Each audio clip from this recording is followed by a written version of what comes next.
Welcome, everyone. Thanks for joining me. And Tristan Willborn at gmail.com. That's not actually your email address. No. Don't go to that. You can email it, but it's not going to go to him. Okay, so Tristan is doing his very first episode with me. So for those of you that don't know, Tristan and I have done shorter videos for Facebook. Here, just off and on, we just pick different topics and we talk, and they're really fun. And a lot of you that do watch them always tell us how much you love them. So those are fun. Okay, so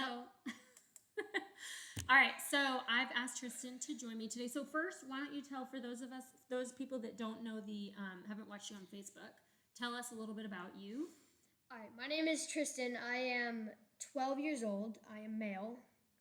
I have a Great Dane in the background if you can't see him. There he is. Yep. For those of you just listening, you might want to watch this one. Anyways, yeah. A Great Dane and a Dachshund. And a Dachshund, but he's not here. Yeah. So you're in 7th grade. 7th grade. I forgot about You are bad at math. Bad at math. Decent. A cross-country runner. Cross-country runner. A choir singer. Choir singer. And just all-around fun guy. You love video games. Video games. Running. Just ignore that. Okay. Yes. So I asked Tristan to join because the topic that I did last week's episode on was and you don't know this. So Tristan's going in this blind. I didn't even tell him what we're talking about because it's just more fun this way. So the topic of last week's episode was navigating difficult conversations with kids. So what does that even mean to you? Like when you hear me say that? Well, when you say navigating, I think of like a map. Like navigating like a road, but like wait, repeat your question. Navigating difficult conversations with kids. So difficult conversations with kids. That's difficult because kids, we think differently than adults. So like adults may try to approach the situation different than like a kid would. Like if you say something to your kid might take it the wrong way. That could start like tension or fights between the people. Mm-hmm. Okay, so why is that even a topic? Like, why do you think that that's an important topic for parents that they would even be interested in? Because some parents, when they have like those difficult talks, they kind of go into it without like planning stuff out, and then they like I don't mean like blueprints and everything, but like you need to like think about something before you say it. So they go in and they say something, and they could like maybe hurt the kid's feelings, or maybe it just comes across as wrong or rude to the kid. Because we're kids, we also have feelings. Also, we can see straight through stuff. So if you lie to a kid, it's like if you lie to me, I'm gonna know, even though I might not bring it up again, and I might forget about it in like the next few days, but I'm gonna like it, I can see right through it. Yeah, and you'll remember it later. Yeah. So what are some difficult conversations that you think parents have to have with kids? And if you don't know, we can brainstorm some. But maybe talking about like if you lose a relative or like you lose a pet, when you come of age. I don't know how to say this. Personal talks, hormones and the like. Yes. Okay. What else? Maybe just like getting in trouble or something. There's like ways to approach it, ways. Yeah. I mean, we've had to have a lot of difficult conversations with you over the years. We've lost pets. We've had to move. I've done dumb things. You've done dumb things. So essentially that is we busted you. Like, hey, guess what? We know this thing you did, and we're about to have to talk about it, and it's not going to be a pleasant conversation for anyone. We've also had to have some talks about like hormones, what's appropriate, what's not appropriate. We've had to have the sex talk, all kinds of stuff. Anyway, you know what I'm saying. Yeah. So we've had to have lots of conversations. So when you say that parents need to approach things in ways that are good for kids, obviously, are all kids the same?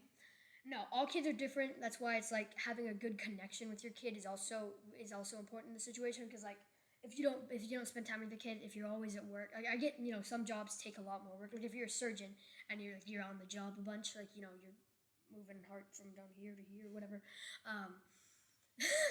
Anyways, that could be difficult. Like find like a time to spend like quality time with your kid. That could lead to like some.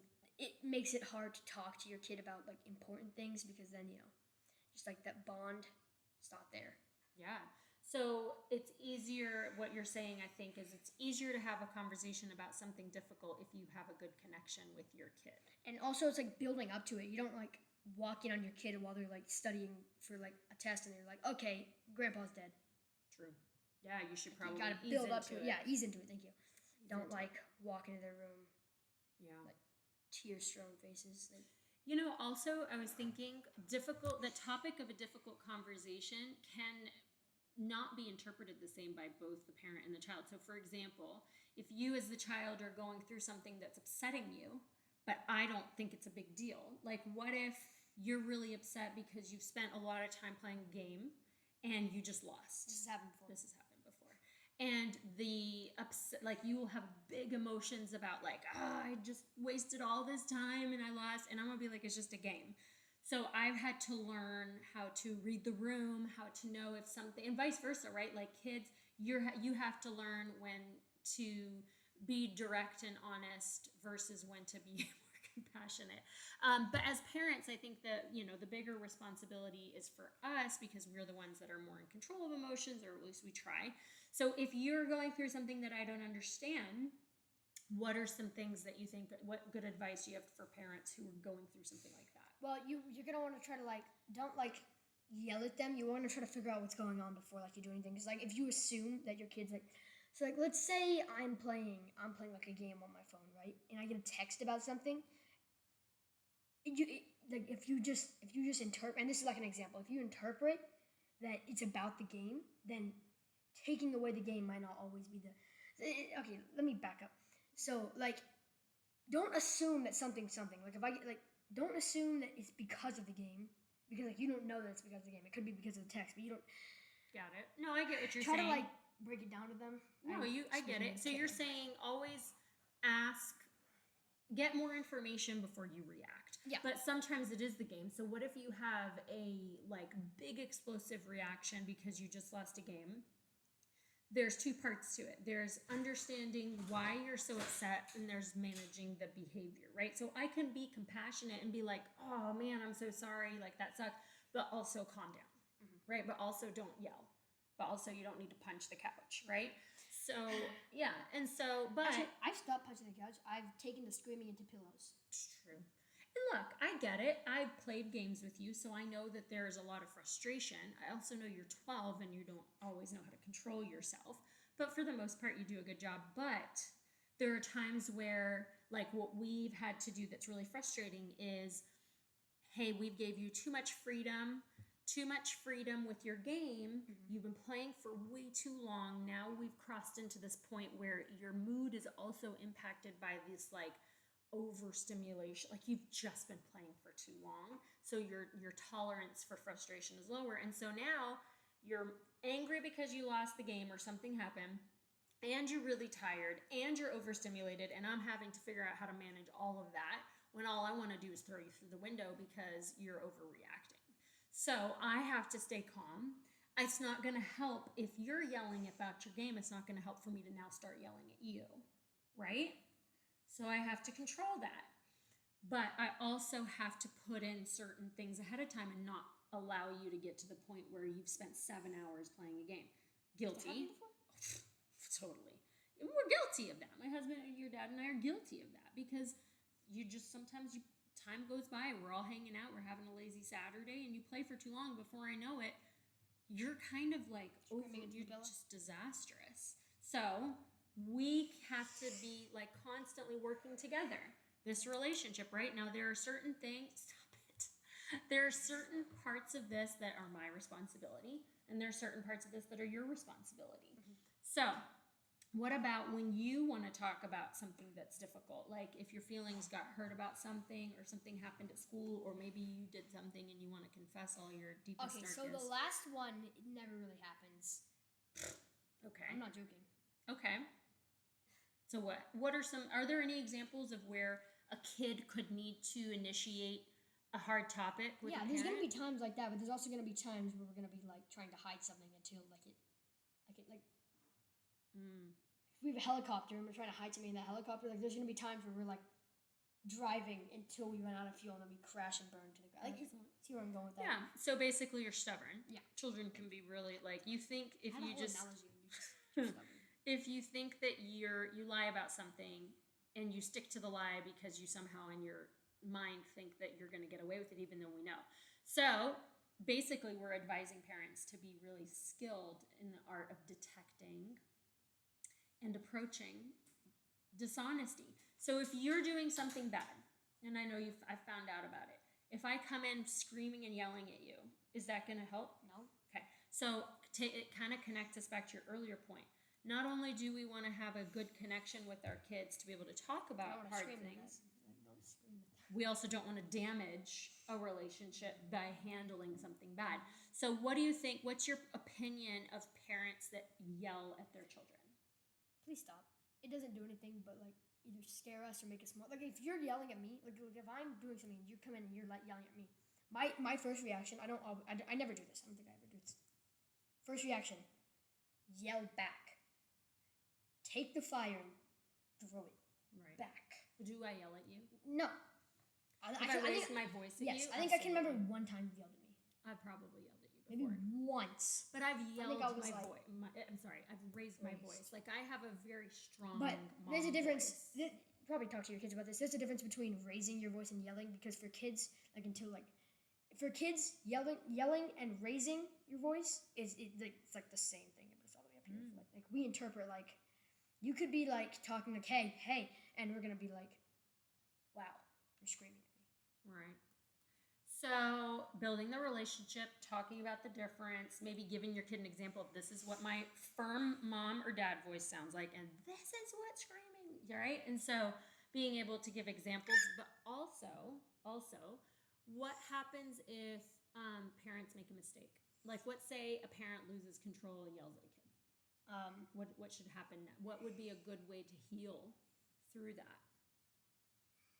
Dairy Queen, okay. Maybe like Also. trying to like apologizing first off, and then trying to like bond with your kid. Like you gotta apologize to it, and then you gotta build it back. Like Sorry. you can't just like apologize and then like if you have like a give me something. If you have like if this is like the bond between like me and my mom. Holding up a paper towel for those that are not watching. Yeah. Okay, so let's say you yell at me. It's gonna like damage this. Like it's gonna damage it, right? But is it the same? Is it the same paper towel? Mm-hmm. No, it's not the same. Well, yes, it's the same paper towel. Does it look the same? No, Is it ever gonna go back to being the same? probably not. Yeah. Because now it's So those things stay with us. So you also gotta remember that like you gotta kind of like keep in mind. Obviously, like kids are gonna lose their temper, and so are adults. But keep in mind that like for kids, like if you were to yell at me, it would like if this is our relationship, it would crumple it, and then you could like apologize and you could do a bunch of things for me, but it's still gonna be like this. It's not gonna be a brand new paper towel. Okay. It's So never does gonna that mean you can never get better? Well, you can get better, but you're gonna always remember it. I mean, like you can get better. Like the inside of this paper towel is always gonna remember that it got yelled at, that it got crumpled. Yeah. So it's like a piece of paper. Yeah. You can smooth it out, but it's never gonna look Yeah, like- as flat as it did before. Got it. That's a good example. Interesting. So basically, what you're saying is do your best. Like, yes, you can do Looks damage, smooth. right? You can do damage control, but it's never going to be as good as if you just don't do it, right? So if you yell at your kid and you go and apologize and you say, "Hey, I'm really sorry for that," that's helpful. But really, what we should all aim to do is not yell at our kids. Yeah. So, and I always give people the explanation of like, if you walked into work and your coworker made you mad, you're not going to yell at your coworker. So why do we yell at our kids? Why do we yell at our family members? People think that it's okay. They give them, what are you doing? Okay. People give themselves permission to be more ugly with their words and their tone to family members, just not nice. But they don't do it with non-family members. So it's always important to remember that kids, family members deserve the same amount of what? Respect, right? So now let's say that kids get into, let's say if there's something going on and I do have to break some hard news to you. and Can you like go into depth on what yeah, this I'm gonna give you an happens is gonna be? example. So like, let's say something me happens, a few like examples someone that we have. dies. Let's say someone's died, and I'm sad. Someone I know? Yes. Let's say it's a family member. Who died? Oh wait. Dude, this is an example. No. Okay, listen. What's a family member that you and I are both close to, for example, and I'm really sad. Now, I have to tell you this news, but I also am trying to deal with my own emotions. Would it be okay if a parent cries a little bit? Yeah. Okay? Of course, that's completely respectable. But try to because like if you come into my room and you're crying, I'm gonna instantly be like, "What's happening?" I'm like I go into like if you walk in my room like crying, I'm gonna be like, "Oh my goodness," and then that might panic. I might panic. So that's why it's also important for like maybe calm down and then try to come talk. Or maybe you just not gonna heal overnight, but maybe try to like come. I don't even know what I'm Like doing with collect this. yourself. Yeah, a little collect bit. yourself and then go talk. Because like if you come into like if I'm sitting on my bed like reading a book or whatever, and you come into my room crying, that's gonna instantly be like a panic lockdown mode. Like I'm gonna get scared. I'm not gonna want to listen to anything. I'm gonna be like, wait, what happened? What happened? I'm gonna listen to the details, and then it's gonna like hold like pandemonium. Okay, and so what if I have to tell you news that you don't like, or news that makes you, let's say it's news you don't like. Like if, let's say, hey, we are going to have to move, and you're very angry about it. Do I need to prepare myself before I come in and give you bad news? Yes, you're gonna want to prepare yourself because especially like with kids and teenagers even more, they're gonna they're gonna react really hard to it because I mean like you build like a stable connection with all your friends and then you're like moving is just like Even if it's what's best for you, you're still allowed to feel a certain way about it. It's gonna brace yourself because there's gonna be a lot of emotions. So now there's still like you are still raised you to be respectful, so there's a limit. So if you become disrespectful, I'm going to tell you to stop. But if you need to be mad at me for a little bit, then that's what's going to happen, right? Then you should be. I think you also have to remember that it's not always about the parent. Like if there's any kids watching this, I'm not sure if there is. I'm talking to like. Go ahead. Okay. Anyways, so it also maybe it's for the best. Maybe they're not telling you something that like you need to move for some other reasons. So it's not always good to be mad at like your parent. Instead, you could try to you could be mad, but not like try not to like ghost them or like not what. Yeah. Wait, going off of that, what's your opinion about parents who, obviously there's certain things parents can't explain to kids, whether it's because it's too confusing, it's too like just a maturity thing, or just we don't want kids to have that information.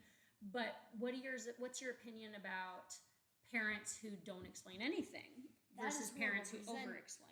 Because then the kid's gonna be like, well, you don't tell me anything. So then when something bad happens to me, and you ask what's wrong, I'm gonna be like, no, nothing. I'm not telling you anything. It's gonna bite you in the bottom. So I can't use words. Yeah. It's gonna come back and get you. So you're gonna that stable connection is gonna go like this. Ripped up the paper towel for those that are not watching. Yeah. So you're being very interesting. Okay, so basically share. It's important to, even if you can't give the whole explanation, like we're moving because we don't have money type of thing. Or it could be, hey, because of we need, so-and-so needs a different job and we're going to have to move because it's better for our family. Like versus, well, this is the decision we've made and you're just going to have to suck it up, right? But also there are parents who overshare and they tell their kids way too much stuff about their emotions. That's equally as bad as not telling them anything. Why? Because oversharing a lot can make the situation go from we're moving, oh dang it, to we're moving. It's just complete chaos. Because if you overshare, like let's say like we're out of money, right, and we have a job offer somewhere else. Then if you tell your kid that we're out of money, the kid's gonna panic. He's gonna he or she is gonna start selling. Like everybody's gonna have a different reaction. But like me, if that happened, I'd like take like whatever we have around the household and like walk outside of it. You want it? Yeah, thank you. Sell stuff. So you would absorb the parents' stress, and that's not. And then that makes it hard for like the last, because grades for kids follow you everywhere, right? Right. Okay, thank you. So it could be, maybe like you stop focusing on school in the last couple of weeks that you're there. That can do a lot. A few weeks of school, a few weeks of not paying attention in school can be like grade ending. So you're saying the stress of it would impact your ability. It could impact a lot of things. It can impact sports, school, stress levels, life, literally everything. Yeah. Like, it can like Friendships, it can impact this paper towel too. So what is it with you and this paper towel? I don't know. Okay, so I'm trying to think if there are any other parts of hard conversation. So, okay, how about this? You are going to get upset. Maybe, I think that's audible. I've made you mad plenty. You know, your dad and I both had to make you mad. Like, we've told you plenty of stuff you didn't like. Even if it's something as simple as, hey, you're not going to be allowed to play your game for the rest of the day, and that makes you mad. Versus, hey, we have to have a really uncomfortable conversation about this thing. Define uncomfortable. You know what I'm talking about. Or we have to move, whatever, right? And so there have been plenty of times where we've had to have uncomfortable conversations. But if I'm scared to hurt your feelings, then what's going to happen? If you're scared to hurt my feelings, Yeah. then it's gonna go to like a connection issue, because then you're gonna know, like, you're gonna feel guilty about like not telling them stuff, and then it's gonna lead back to those connection issues. Mm-hmm. But also from a parenting perspective, if I avoid hard conversations with you because I don't want to upset you or I don't want to whatever, then Then you're not telling me the stuff, and then that leads back to not telling them anything. Right. It's all connected. It's like. but also that would make me not a strong parent. Yeah. Like you know what, I've told you this before, but I tell kids and parents when I work with them together, I say, listen, if your mom's not making you mad, if your dad's not making you mad at some point, then they're not doing their job. Yeah. Because by parenting you, we upset you. Sometimes we don't do it on purpose. Because you have to do what's right. Like if I wanted candy, right? Mm-hmm. If you let me have candy every day, obviously there's gonna be things that happen to me, like bad things. Maybe I don't even know what. Like if I let you eat all the candy you want every day, all day, then you're gonna get sick. Yeah, and but see, you're not making me mad there, which is like showing, like, if I ask for candy, you say no, that's gonna probably tip me off. Anyways, Make you mad? yeah, I was gonna say tick me off. Thank you. TICK. Anyways, yeah. Anyways, so that could like. But like you telling me no, that's still, you're fulfilling your job. You're making me, you're giving me, that way you don't get sick. Like you're making a choice that's good for me, whether I see it in the moment or not. Like I'm gonna look back in the future and I'm gonna be like, oh yeah, I was about to accidentally get like prostate cancer from candy. I don't know. Or diabetes. That's the only cancer I know, by the way. Okay. So I'm trying to think. We'll talk about it later. Okay, so keeping this from going too long. Is there any other advice you want to give parents about how to have hard conversations with their kids that we haven't already covered? I think I just want to wrap this up a little bit. I just want to like go back and emphasize on what I said at the start. Think about it before you say it. Like it doesn't have to be like I said, it doesn't have to be like a bunch of like written down like scripts, like cards that you use in presentations. Keep going. No cards. Anyways. Or sticky notes. Anyways, just like give it some thought before you just like react to it. Like if something happens, okay,